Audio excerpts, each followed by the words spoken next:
Vores planet bliver varmere. Det kalder vi global opvarmning. Det er lidt ligesom at skrue op for varmen i et drivhus, men for hele jorden. Problemet er, at vi ikke bare kan skrue ned igen. Jordens temperatur har altid gået op og ned naturligt. Men det vi ser nu er anderledes. Denne gang er mennesker den største årsag. Vi brænder fossile brændstoffer som kul, olie og gas af for at få energi. Det frigiver drivhusgasser til atmosfæren. Disse gasser holder på varmen fra solen, hvilket får jordens temperatur til at stige med en alarmerende hastighed. Denne opvarmning har alvorlige konsekvenser for vores planet og alle dens beboere. Vi skal handle nu for at afbøde denne krise, før det er for sent.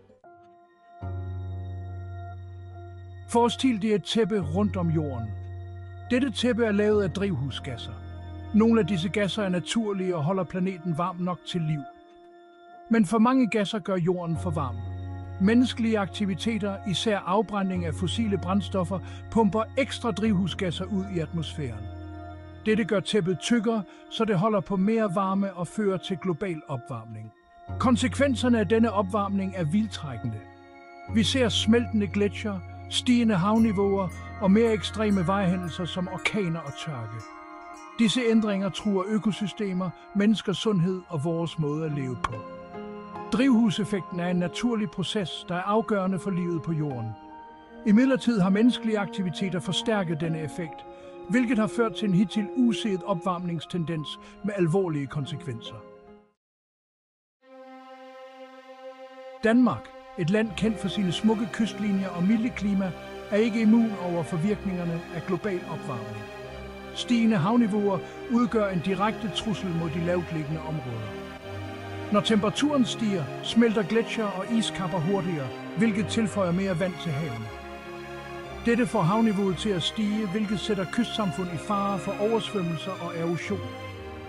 Danmarks landbrugssektor, en vital del af dens økonomi, er også sårbar over for klimaændringer.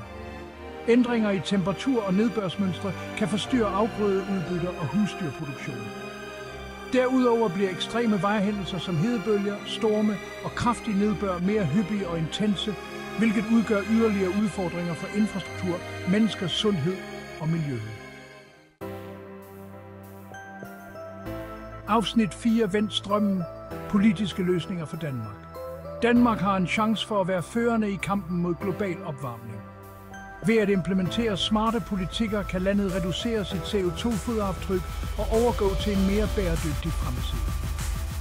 Et vigtigt skridt er at investere i vedvarende energikilder som vind- og solenergi.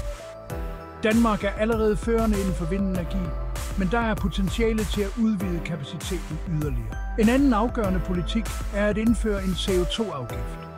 Ved at sætte en pris på CO2-udledning vil virksomheder og enkeltpersoner blive tilskyndet til at reducere deres forbrug af fossile brændstoffer. Derudover er det vigtigt at fremme energieffektivitet i bygninger, transport og industri for at reducere det samlede energiforbrug og dermed mindske udledningerne. Afsnit 5. Vores fælles fremtid. En opfordring til handling. Videnskaben er klar. Global opvarmning er reelt, den sker nu, og den er forårsaget af menneskelige aktiviteter. Konsekvenserne af ikke at handle er alvorlige, men vi har stadig tid til at vende strømmen. Danmark med sin sårbarhed over for klimaændringer og sit potentiale for lederskab inden for bæredygtighed har en afgørende rolle at spille i denne globale indsats. Vi er nødt til at kræve handling fra vores ledere, støtte politikker, der fremmer bæredygtighed og træffe bevidste valg i vores dagligdag for at reducere vores eget CO2-fodaftryk. Fremtiden for vores planet afhænger af de valg, vi træffer i dag. Lad os vælge en vej med kollektiv handling, innovation og ansvarlighed for at skabe en bæredygtig fremtid for de kommende generationer.